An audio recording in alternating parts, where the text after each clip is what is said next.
Dediqué toda mi vida a dar amor, dar tiempo, dar dinero, darme a mí misma.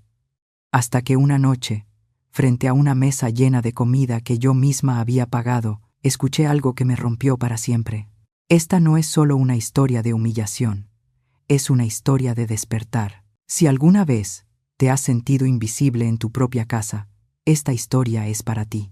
Asegúrate de suscribirte y cuéntame en los comentarios desde dónde me estás viendo. Yo también quiero conocer tu historia.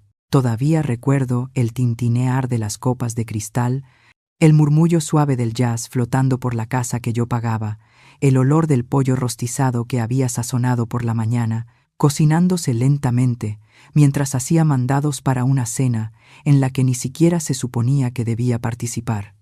Pero estaba ahí porque Olivia había olvidado avisarme que sus papás vendrían otra vez y que la casa tenía que lucir perfecta otra vez. Debí saber que tenía que irme.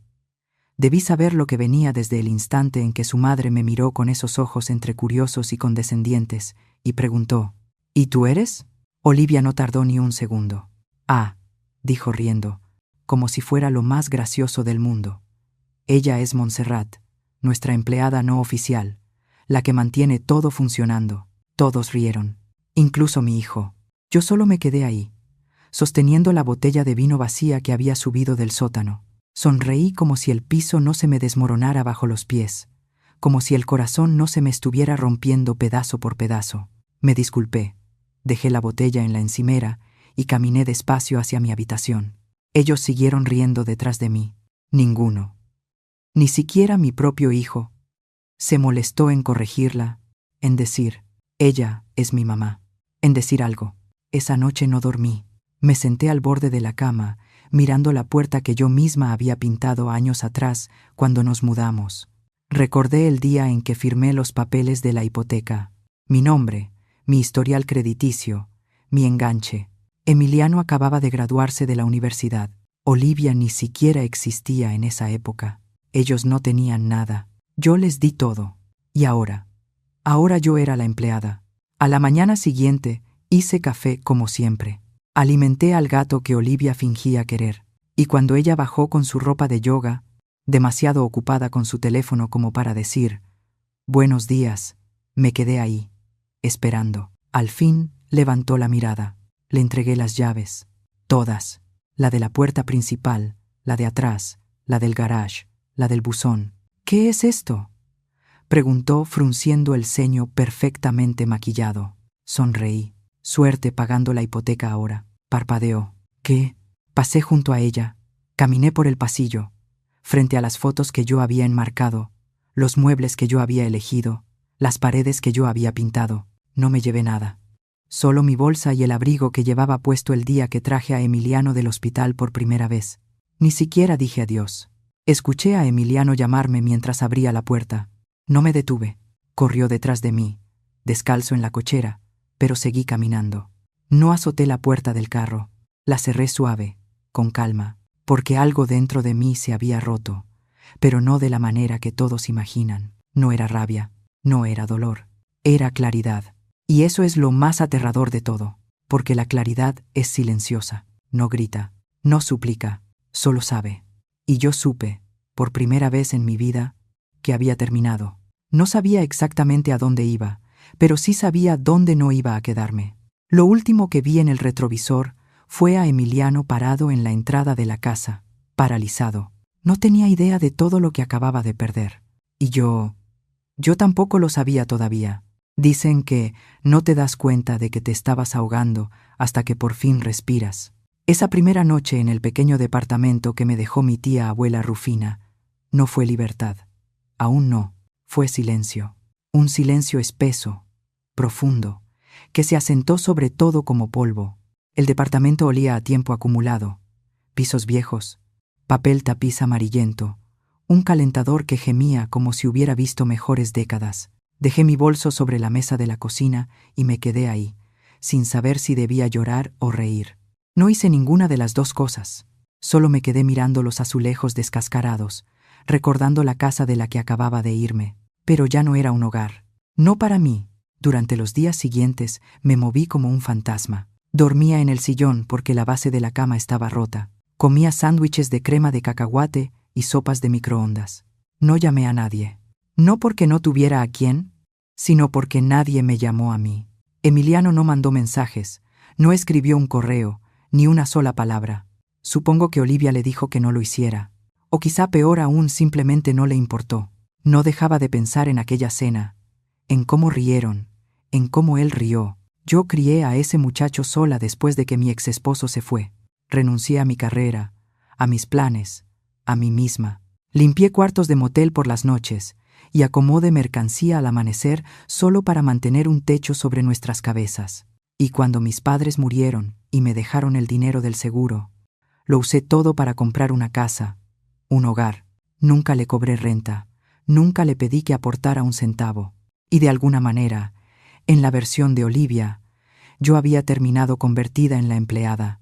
Empecé a escribir por las noches, cuadernos de espiral, de esos que compraba para Emiliano cuando estaba en la secundaria. Llené página tras página, no para que alguien las leyera, sino para mí. Escribí cosas que nunca había dicho en voz alta, sobre cómo me quedaba parada en la cocina esperando que me dijera gracias, sobre cómo lloraba en el garage cuando ellos se iban a cenar sin invitarme, sobre cómo fingía estar dormida para no escucharlos burlarse de mis programas de televisión en la sala que yo había pagado. Y un día, buscando un foco en el closet del segundo piso, encontré el viejo baúl metálico que Rufina guardaba bajo su máquina de coser.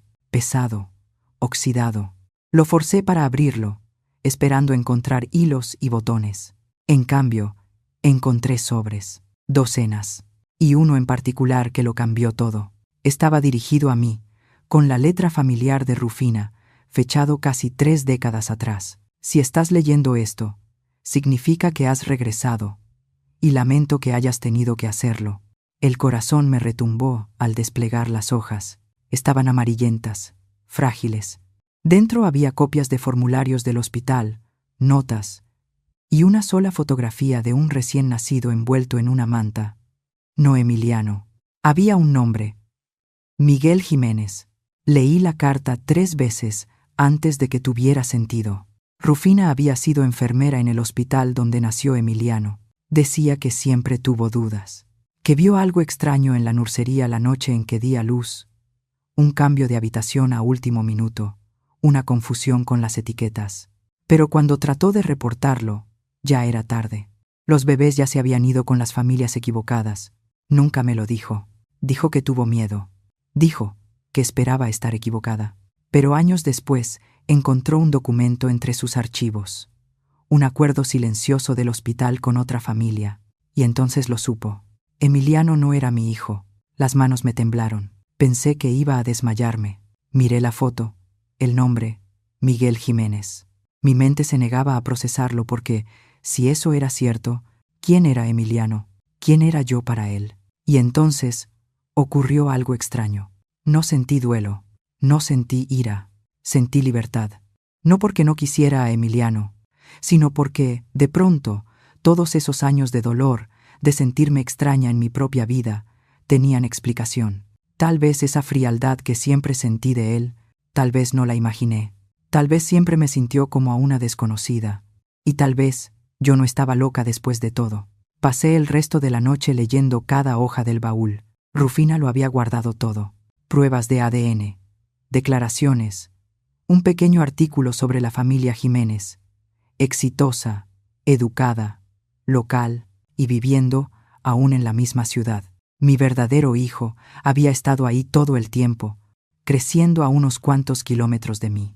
Guardé de nuevo las cartas en un sobre limpio y lo puse en el cajón de mi buró. Luego me miré al espejo durante mucho, mucho rato. No reconocí a la mujer frente a mí, pero por primera vez en mucho tiempo no me avergoncé de ella.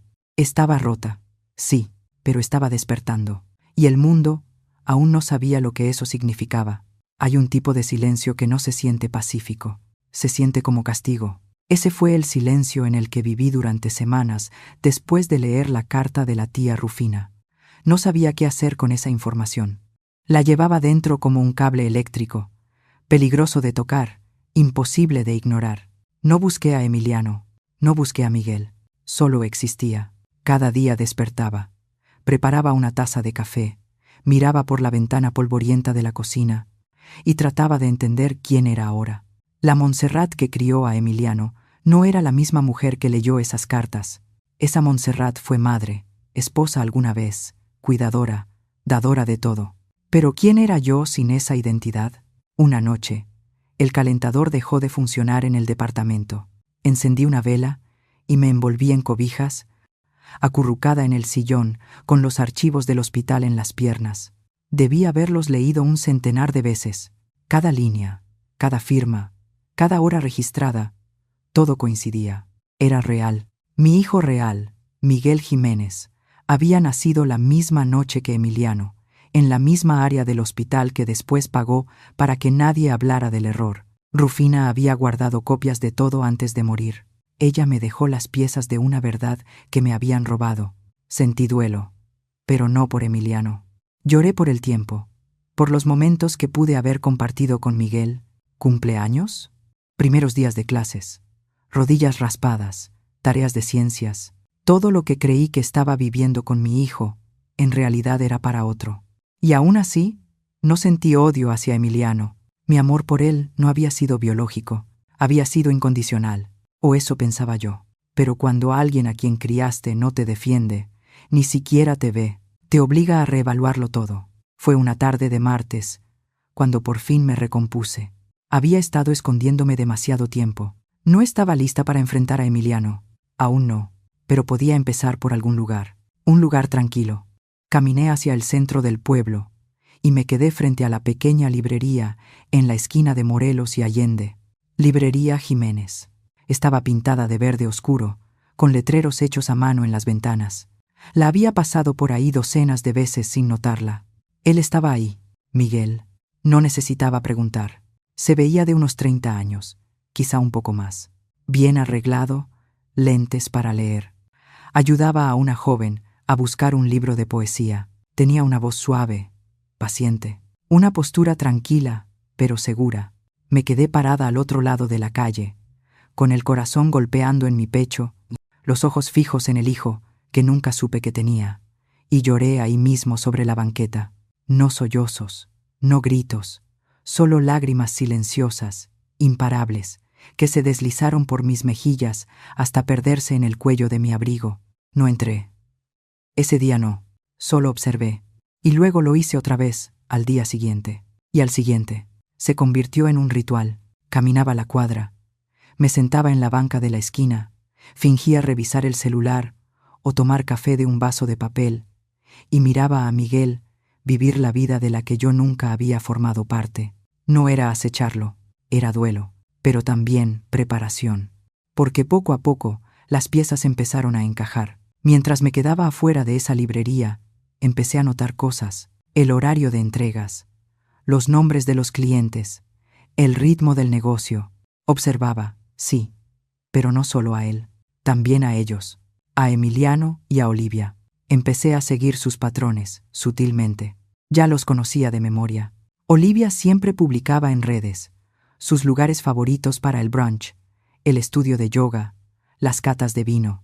No era difícil seguir el rastro. Y lo que vi me revolvió el estómago. No estaban batallando, estaban fingiendo. El negocio de Olivia, esa supuesta marca de coaching de vida, era puro humo. Oficina rentada, seguidores comprados, tarjetas de crédito al límite para mantener la fachada. Y Emiliano había renunciado a su trabajo hacía 6 meses. Olivia lo llamaba manifestar un nuevo capítulo. Yo lo llamaba delirio. Estaban construyendo una casa de naipes y no tenían idea de que el viento ya venía. No le conté a nadie lo que había descubierto. Todavía no. En cambio, empecé a llevar un segundo cuaderno, no como el primero, que estaba lleno de emociones y dolor. Este era estratégico. Fechas, nombres, registros públicos, notas. Ya no estaba solo llorando, estaba planeando. Ellos pensaban que yo había desaparecido, que era invisible, irrelevante, pero estaba más presente que nunca, y estaba a punto de recordarles exactamente quién era yo. La primera vez que vi a Miguel de cerca, no pude hablar. Era un jueves lluvioso, la librería estaba casi vacía, y él reacomodaba la sección de biografías, tarareando algo. Me había quedado afuera demasiado tiempo, y cuando volteó y miró por la ventana, nuestras miradas se cruzaron. Él sonrió, una sonrisa amable, de bienvenida, nada más. El tipo de sonrisa que se le da a un desconocido, y eso era exactamente lo que yo era. Una desconocida. El corazón se me apretó, me giré rápido, fingiendo revisar el celular, pero las manos me temblaban tanto que ni siquiera podía sostenerlo bien. Caminé deprisa, doblé la esquina y apenas alcancé a llegar a mi carro antes de que las lágrimas salieran. ¿Cómo le dices a alguien que toda su vida empezó con un error? ¿Cómo miras a un hombre adulto y le dices, no eres quien crees que eres? ¿Y yo tampoco lo soy? Regresé al departamento y volví a leer la carta de Rufina 3 veces más. Ella no solo había descubierto la verdad, la había investigado. El nombre Miguel Jiménez no era una sospecha, estaba confirmado. Encontró los documentos del arreglo legal. El hospital nunca me lo dijo porque yo nunca debía enterarme. Y los Jameson. Ellos debieron saber algo, quizá no todo, pero lo suficiente para aceptar un pago silencioso. Pero yo no estaba ahí para vengarme de ellos. Ni siquiera sabía para qué estaba.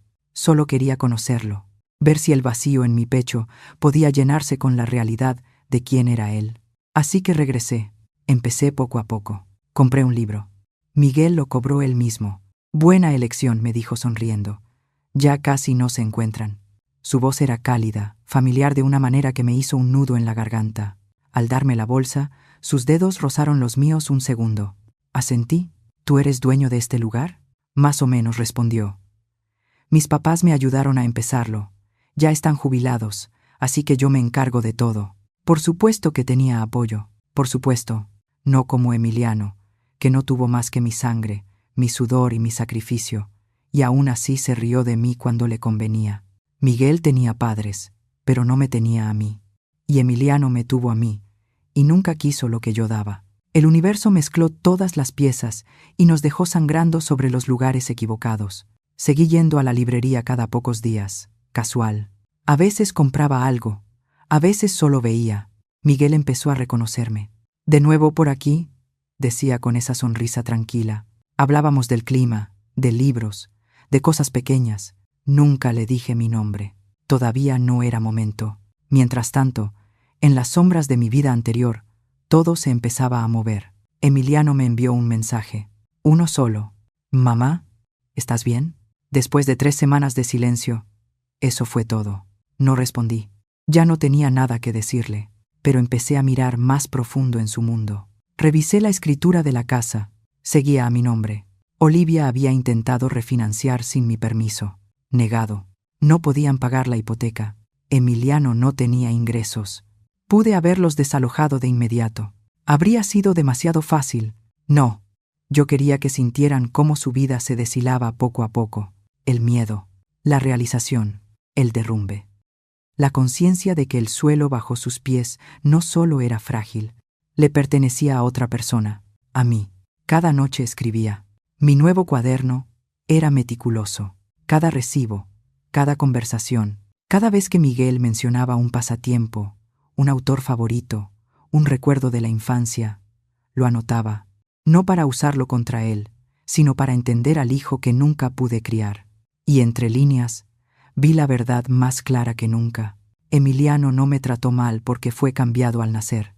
Me trató mal porque eligió hacerlo, porque Olivia se lo permitió, porque en algún momento dejó de verme como alguien a respetar y empezó a verme como alguien a descartar. Pero Miguel, él no me conocía en absoluto. Y aún así, en 5 minutos, me trató con más bondad que Emiliano en 5 años. Aún no estaba lista para decirle la verdad, pero estaba cerca. Y cuando llegara el momento, no solo le diría quién era yo, le contaría todo. El hospital, el intercambio, la vida que nos habían robado. Pero antes, tenía que ver caer completamente la vida que ya había dejado atrás. Porque cuando cayera la última pieza, no habría vuelta atrás. Nunca planeé convertirme en la sombra de mi propia historia, pero a veces, la única manera de ver a las personas con claridad es salirte de la luz. Después de aquel día en la librería, algo cambió en mí, no de golpe, sino como un amanecer lento extendiéndose sobre un campo helado, silencioso. inevitable. No apresuré nada. No solo estaba intentando reconectarme con un hijo que nunca conocí, estaba intentando recuperarme a mí misma. Empecé a caminar más erguida, a hablar más firme. Compré una laptop de segunda mano y empecé a pasar todas mis notas a archivos, evidencias, líneas de tiempo, nombres. Ya no era un diario, era estrategia, era supervivencia. Y una cosa se volvió clarísima. El mundo de Emiliano y Olivia estaba sostenido con cinta adhesiva y mentiras. La casa donde vivían. Mi casa seguía a mi nombre. El negocio de Olivia, Olivia Ascents, era un imperio falso, clientes inventados, testimonios falsos, todo construido con filtros y palabras vacías. Revisé registros fiscales, busqué opiniones, vi cada publicación. Y detrás de todo había deuda, tanta deuda, tarjetas saturadas, un préstamo privado en mora, la deuda estudiantil de Emiliano sin pagar. Se estaban asfixiando, pero demasiado orgullosos o demasiado soberbios para admitirlo. Fue entonces cuando supe que, si tiraba de un solo hilo, todo se derrumbaría. Pero no lo hice, todavía no, porque me faltaba un paso más. Miguel seguía visitando la librería, y él seguía sin saber quién era yo, pero cada interacción reducía el miedo. Hablamos de libros, de la vida, de cosas pequeñas, programas de televisión, buen café, el ruido de la ciudad. Una vez nos sentamos en la pequeña cafetería de al lado y él me contó que casi se vuelve maestro, pero su amor por los libros lo llevó al negocio. ¿Me recuerdas a alguien?, dijo una vez, mientras sorbía su té. A alguien que no logro ubicar. Sonreí. Tal vez a una bibliotecaria. Él rió. Puede ser. Ese momento se me quedó grabado durante días. No solo me caía bien, lo reconocía. No solo por el expediente que había leído o por la foto que Rufina me dejó, sino en la forma en que trataba a la gente, en cómo escuchaba, en la fuerza silenciosa que tenía. Esa fuerza se sentía como mía. Estaba en su postura, en su calma, en su presencia.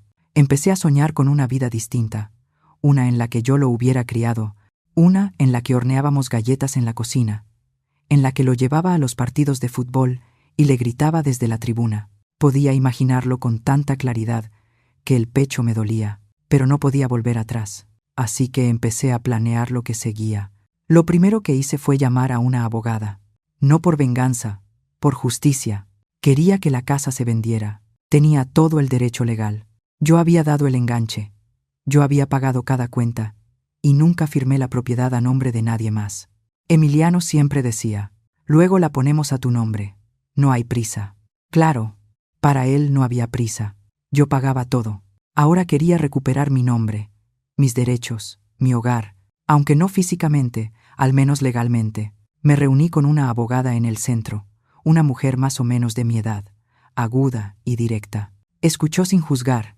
Cuando le conté lo que había pasado, asintió despacio y dijo, vamos a presentar la solicitud esta misma semana. Firmé los papeles con mano firme. Esa tarde pasé frente a la casa. La luz del porche estaba encendida. Olivia estaba sentada en el columpio, mirando el celular, copa de vino en la mano. Adentro, Emiliano estaba en el sillón, jugando videojuegos. Sus vidas seguían en piloto automático, sin idea de que el suelo bajo sus pies ya estaba moviéndose. No se trataba de castigarlos, se trataba de restaurar el equilibrio, y cuando la casa se vendiera, ellos sentirían lo que yo sentí durante años. Impotencia. Y tal vez, solo tal vez, entenderían lo que significa ser desechada. Yo no azoté puertas, no grité, solo observé, esperé y me fui. La primera ficha del dominó había caído, y ninguno de ellos lo sabía todavía. Siempre he creído que el silencio es más fuerte que el ruido, que la verdadera fuerza no está en lo fuerte que peleas, sino en lo profundo que sabes que tienes la razón. El día que salió la notificación oficial para Emiliano y Olivia, yo estaba sentada en una cafetería cerca del juzgado, revolviendo miel en mi té con una calma que no sentía desde hacía años. Mi abogada dijo que la recibirían a primera hora de la mañana. Mi celular vibró. Emiliano. Miré la pantalla hasta que dejó de sonar. Luego lo puse boca abajo y dejé que el silencio hablara por mí. No es que no quisiera oír su voz. Simplemente no estaba lista para escucharlo mentir. Esa tarde revisé mi correo y vi su mensaje. No era largo. Solo: mamá, ¿Qué estás haciendo? Por favor, háblame. Olivia está perdiendo la cabeza. Por supuesto que sí. La hipoteca estaba por vencerse, y ahora no podían refinanciar, porque la persona que creían demasiado débil para importar era la que tenía la escritura en sus manos, y nunca lo vieron venir. Una semana después, recibí otra llamada. Olivia. Esta vez tampoco contesté. Dejó un buzón de voz, con un tono tenso, apenas contenido. Montserrat, de verdad necesitamos hablar. Todo esto es solo un malentendido. Emiliano dice que estás pasando por algo y que estamos aquí para apoyarte, pero estás poniendo nuestras vidas en riesgo, y eso no es justo. La escuché 2 veces. Ella llamó suya a la casa, y mi silencio se volvió más filoso, más deliberado. No entendían todavía, pero lo harían. 2 días después, Emiliano se presentó en mi departamento.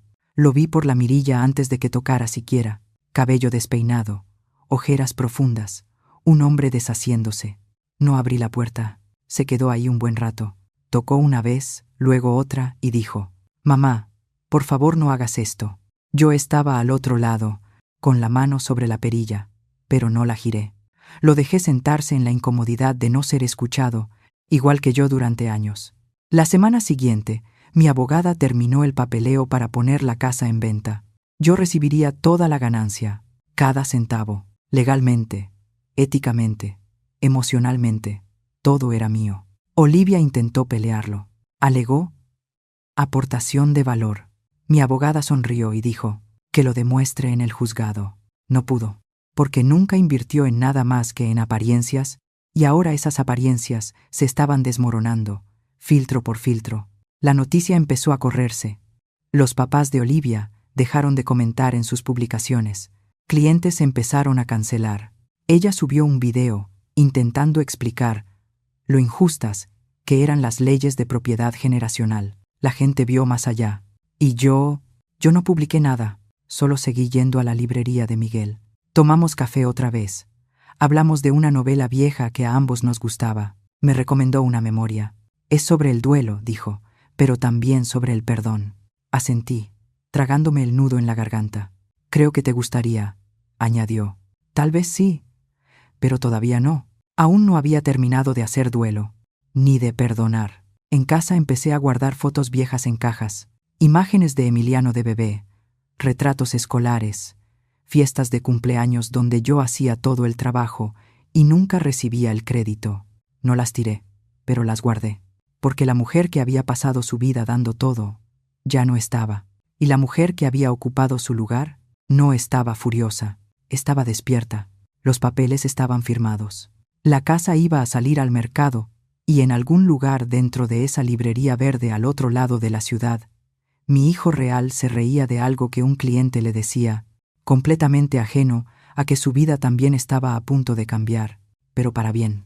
Porque no todas las pérdidas son tragedias, algunas son comienzos disfrazados. Siempre pensé que las máscaras eran cosas que la gente usaba en fiestas de disfraces, pero Olivia llevaba la suya como una segunda piel, impecable, sonriente, inquebrantable, el tipo de mujer que siempre sabe cómo posar para la foto, cómo modular la voz en público. Pero lo malo de las máscaras es que, tarde o temprano, se agrietan. Y yo estaba a punto de romper la suya por completo. La idea se me ocurrió una mañana, mientras revisaba el directorio de negocios locales.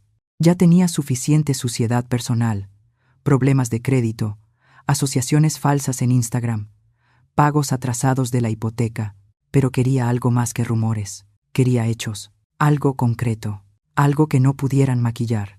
Así que contraté a un consultor de negocios local, un hombre llamado Darío, callado, profesional, discreto. Le dije que necesitaba una revisión completa de una empresa, nada ilegal, solo un análisis privado de su estructura. Le di el nombre de la compañía de Olivia. Olivia Ascents, S, DR, L, DC, V. Él se puso a trabajar. Una semana después me entregó todo en una carpeta impecable. Y lo que encontró, ni yo lo esperaba. Todo el modelo de negocio de Olivia era una mentira, sin declaraciones de impuestos en los últimos 2 trimestres. Varias facturas falsificadas para parecer de clientes reales, pero los clientes no existían. Sesiones de fotos en propiedades rentadas que ella presentaba como remodelaciones de casas. Sus supuestas alianzas eran solo enlaces de afiliados con métricas infladas. No solo fingía ser exitosa, estaba engañando a todos. Le pregunté a Darío, ¿esto aguantaría un escrutinio serio? Él me miró y dijo, si esto sale a la luz, está acabada, financiera y profesionalmente. Y en ese momento tomé una decisión. Imprimí todo. Luego busqué la dirección de los papás de Olivia, los mismos que un día se rieron en mi casa, brindando con vino mientras su hija me humillaba en mi propia cocina. Les mandé el expediente por correo, de manera anónima, sin carta, sin firma, solo una nota encima que decía, todo lo que crees saber es una actuación. 2 días después, aparecieron las primeras grietas. El Instagram de Olivia se quedó en silencio. Nada de historias, nada de rutinas matutinas perfectas. Su publicación más reciente, una frase inspiracional sobre ser incomprendida, se llenó de comentarios extraños. Luego, como fichas de dominó, su mundo empezó a caer. Su página web se puso en mantenimiento. Su último taller anunciado se canceló por circunstancias imprevistas. Y luego escuché la cereza del pastel por una vecina que aún la seguía. La mamá de Olivia fue vista saliendo de la casa hecha una furia, gritando por teléfono, con la cara roja, la bolsa oscilando a cada paso. Lo que haya pasado detrás de esas puertas no tuvo filtros. Y no fue bonito. Emiliano me llamó otra vez esa noche. No contesté. Dejó otro mensaje. Mamá, no sé qué está pasando. Los papás de Olivia no nos hablan. Alguien les mandó cosas, documentos. Creen que los falsificamos. ¿Fuiste tú? ¿Tú hiciste esto? No respondí. Por fin, estaba viendo a Olivia como realmente era. Y a él, también. Se pasó años defendiendo a una mujer que destruyó todo a su paso, empezando por mí. Que lo sintiera, que se quedara ahí. En eso, esa noche caminé otra vez hasta la librería. Miguel estaba cerrando. Me saludó con la mano cuando me vio.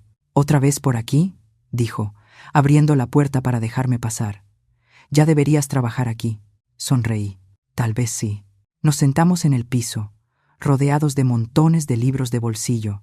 Él estaba catalogando un nuevo envío. Yo lo ayudé, sin que me lo pidiera. ¿Por qué vienes tanto?, preguntó, sin mala intención. La pregunta me tomó por sorpresa. Lo miré. En serio lo miré. Tenía mis ojos.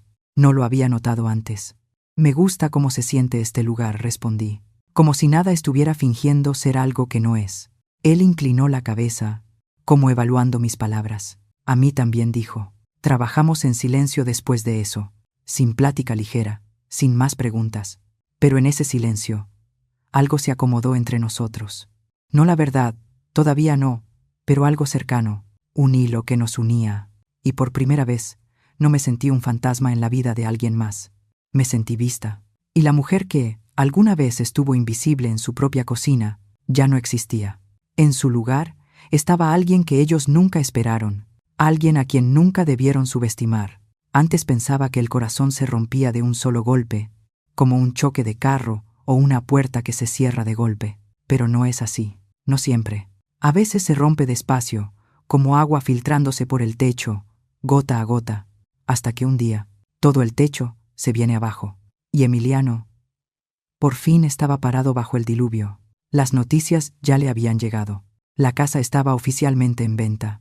La máscara de Olivia se había desmoronado, su negocio expuesto, su reputación deshilándose.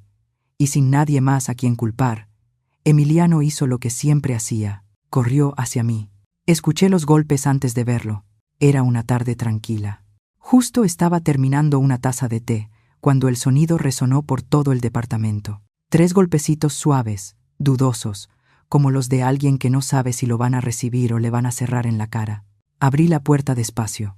Se veía como si no hubiera dormido en días, sin afeitar, más delgado de como lo recordaba. La camisa arrugada, como si la hubiera levantado del piso.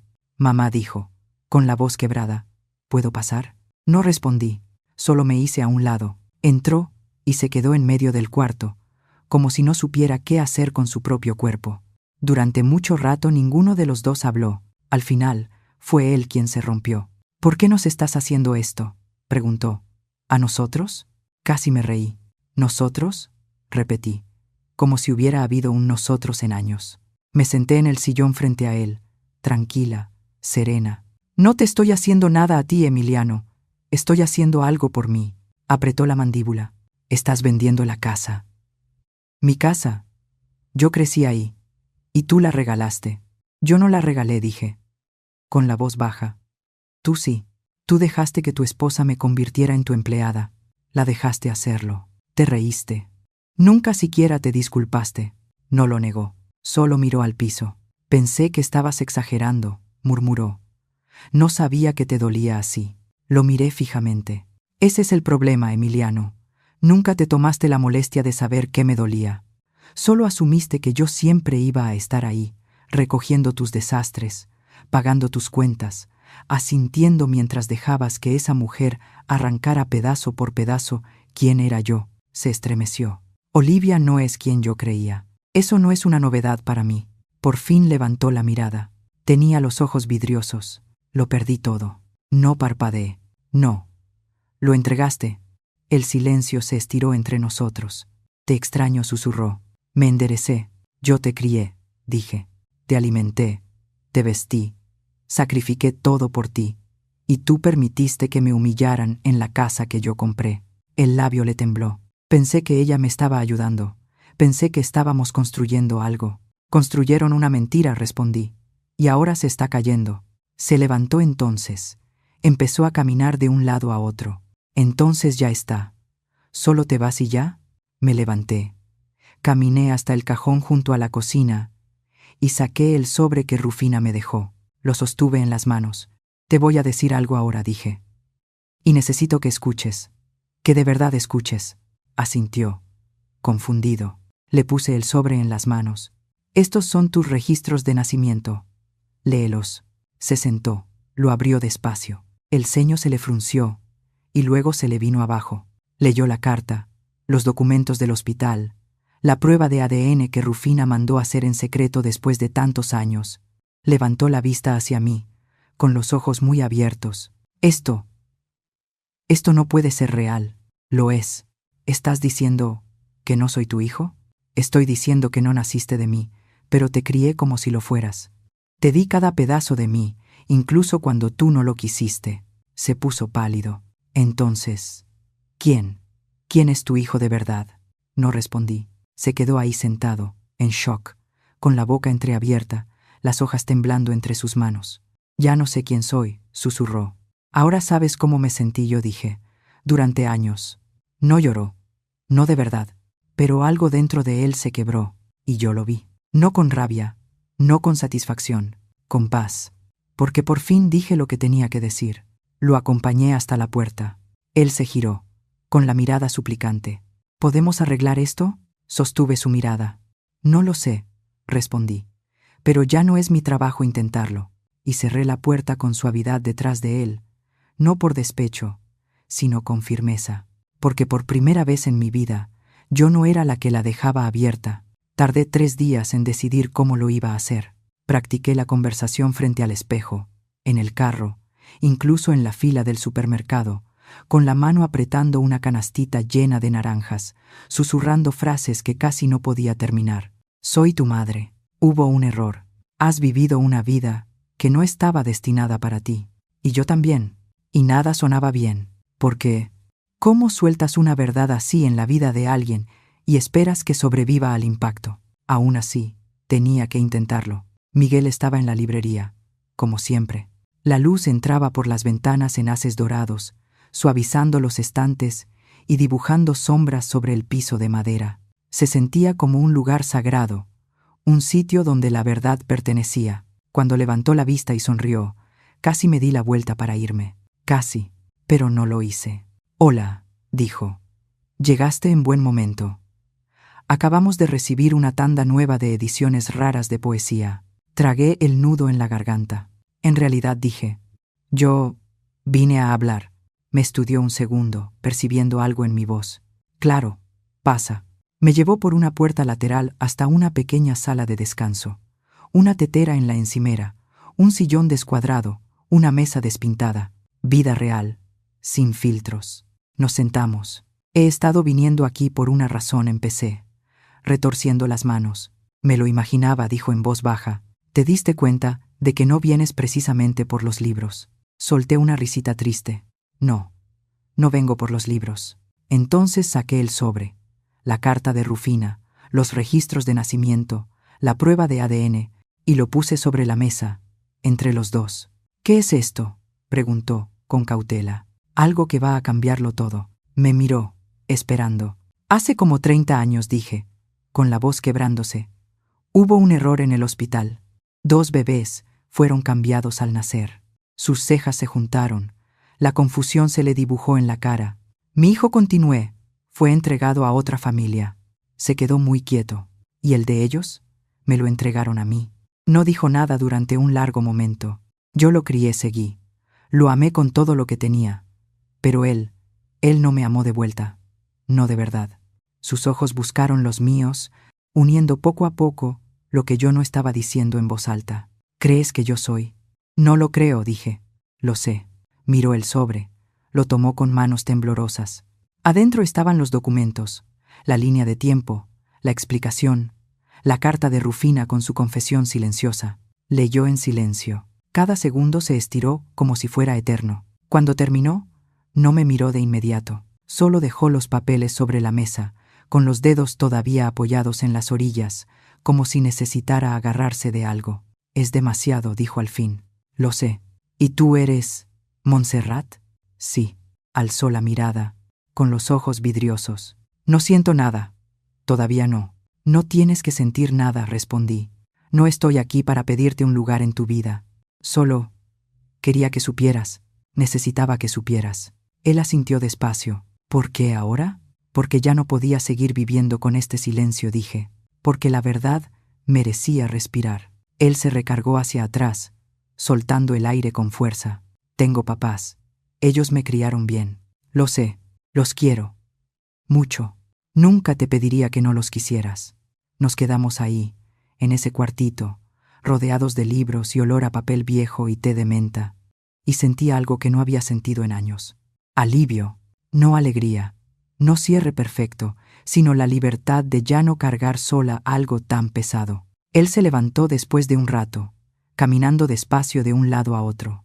No sé qué hacer con esto, dijo, honesto. Yo tampoco, admití. Pero no te odio. Se me llenaron los ojos de lágrimas. Eso es más de lo que esperaba. Él se volvió hacia mí otra vez. No tenías que venir, dijo. Pero viniste. No sabía cómo no hacerlo, respondí. Él asintió otra vez, y entre nosotros se asentó una comprensión silenciosa. ¿Podemos ir despacio?, preguntó. No quiero convertir esto en algo que no es. No pediría nada más, respondí. Me dio una sonrisa tenue, frágil. ¿Quieres quedarte a tomar té? Sonreí. Me encantaría. No volvimos a hablar de los documentos esa tarde. Hablamos de libros, del clima, de cómo él odiaba el sonido de los carillones de viento pero amaba la lluvia. Y aunque el pasado seguía entre nosotros, intacto y doloroso, habíamos empezado algo. No una relación, no todavía, pero quizá, solo quizá, un comienzo. Cuando llegó el otoño, no solo cambiaron las hojas. La casa se vendió más rápido de lo esperado. Obtuve el precio completo, más de lo que imaginé. Emiliano y Olivia tuvieron que desocupar en 30 días. Sin extensiones, sin renegociaciones. No los desalojé por enojo, los desalojé por necesidad, porque esa casa había sido mi prisión durante demasiado tiempo. Y verlos empacar su vida, curada, caja por caja, sabiendo que cada cojín, cada planta, cada adorno de diseñador había sido comprado con tiempo prestado, se sintió como ver desmontar un escenario teatral. La obra había terminado. La ilusión también. El día que llegó la mudanza, pasé en el coche frente a la casa. No me detuve. Solo observé desde la distancia, mientras Olivia daba órdenes a los mudanceros, con sus lentes oscuros ocultando lo poco que quedaba de su orgullo. Emiliano estaba en el césped, el teléfono pegado a la oreja, caminando en círculos. Me pregunto si alguna vez imaginó ver este día. Me pregunto si sabía que sería yo quien lo traería. Su caída no fue dramática. No hubo gritos ni escándalos en las noticias locales, pero fue total. Los papás de Olivia retiraron su apoyo económico. Su negocio perdió cada patrocinio importante. Su marca, antes impecable, ahora se susurraba en los rincones del pueblo. la mujer que se había reído de mí en mi propia cocina. Ya no podía costear ni sus cremas caras ni su matcha diario. Emiliano intentó conseguir trabajo, cualquiera, pero sin título, sin referencias y sin experiencia reciente, las puertas no se abrieron. Se mudó a un pequeño departamento a las afueras de la ciudad. Me enteré por la abogada. Yo no pregunté, pero tampoco celebré, porque esto no era venganza, era verdad, era consecuencia. Mientras tanto, mi vida, silenciosa pero firme, empezaba a transformarse.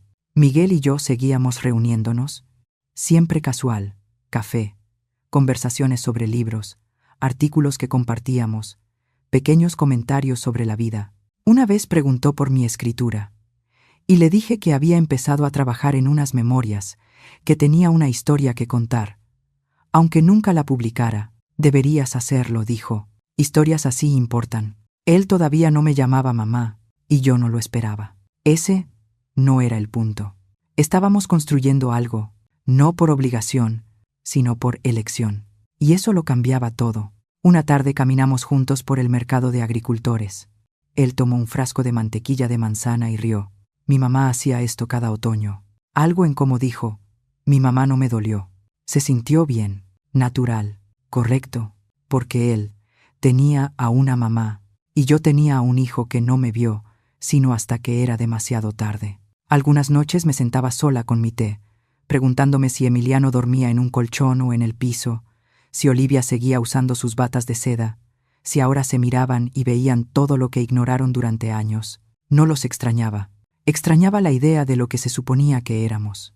Pero ese tipo de duelo es una sombra, se desvanece poco a poco, y el orgullo crece, especialmente cuando aprendes a amarte más de lo que amabas su aprobación. Caminé por mi antiguo vecindario una última vez, antes de que se cerrara la venta. No para perseguirlo, solo para despedirme. Pasé por la escuela donde Emiliano estudió, el parque donde lo empujaba en los columpios, la tienda donde contaba cupones para comprarle su cereal favorito. Y solté todo eso, porque había dado todo a una familia que nunca devolvió nada. Y ahora le estaba dando algo a alguien que tal vez nunca me llamaría mamá, pero que me miraba con amabilidad, con curiosidad, con respeto. A veces no necesitas redención, solo necesitas paz. Y yo, por fin, comenzaba a sentirla. Era principios de noviembre cuando recibí un mensaje de Emiliano. Una sola línea. ¿Podemos vernos? Solo una vez. Lo miré durante mucho rato. Habían pasado semanas desde la última vez que lo vi. Semanas de silencio, de una distancia más pesada que cualquier discusión. Pero algo en el tono no sonaba enojado, ni desesperado, ni acusador. Sonaba a rendición. Nos encontramos en un pequeño parque al borde del pueblo, el tipo de parque con bancas oxidadas y un sendero alrededor de un estanque casi seco. Elegí ese lugar porque era neutral, sin recuerdos, sin fantasmas. Él ya estaba ahí al llegar, sentado en una banca, las manos entrelazadas entre las rodillas. Alzó la vista, y por un momento me recordó al niño que solía ser, torpe, inseguro, esperando instrucciones. Me senté a su lado, cuidando no acercarme demasiado. Carraspeó. No estoy aquí para pedir nada, dijo. Asentí, sin palabras. Solo quería entender. Saqué el sobre Manila de mi bolsa, el mismo, la carta de Rufina, los documentos, el ADN. Se lo entregué sin decir nada. No lo abrió. Solo lo sostuvo en el regazo, como si ya lo hubiera leído 1000 veces. Hice una prueba por mi cuenta, dijo. Después de lo que me dijiste, el mismo resultado. Asentí otra vez. Pasé semanas tratando de entender qué hacer con esto, continuó. Y seguía pensando, si no era tu hijo, ¿entonces qué era? Lo miré entonces. ¿De verdad? Y dije suavemente, fuiste mi niño, pero te traté como sabía. Y tú me trataste como... Él cerró los ojos, con dolor. No estoy pidiendo perdón, dijo rápido. No lo merezco. No respondí con calma. No lo mereces. Se estremeció. Luego, con voz baja. Entonces, ¿qué significa? Significa que por fin me amo más de lo que amo la idea de ti. El silencio que siguió fue grueso, lleno de significado. Él bajó la cabeza. Pensé que estaba protegiendo a Olivia, defendiéndola, pero solo me estaba escondiendo detrás de ella, ¿verdad? Tú le diste la historia, respondí, y le entregaste la pluma para que la reescribiera. Asintió despacio. Ojalá pudiera deshacerlo. No puedes. Nos quedamos así un rato, dos personas que compartieron una vida construida sobre una mentira, deshilándola en el aire frío de noviembre. Entonces dijo algo que no esperaba. Espero que él sea bueno contigo. Lo miré, sorprendida. Miguel aclaró. Tu hijo. Mi respiración se detuvo un instante. Es amable, dije. Es gentil. Él sonrió apenas. Supongo que algo de eso viene de ti, ¿no? Los dos reímos, cansados, suaves, no alegres, pero tampoco amargos. No quiero estar en tu vida si te duele, dijo al final. Pero si algún día hay un lugar para mí, aunque sea una esquina. No terminó la frase. No hizo falta. Me levanté y miré hacia el estanque. Las hojas esparcidas sobre la superficie parecían cenizas. Lo pensaré, dije. Él asintió. Eso es más de lo que esperaba. Al darme vuelta para irme, puse mi mano sobre su hombro por solo un segundo. Y eso fue todo. El último momento.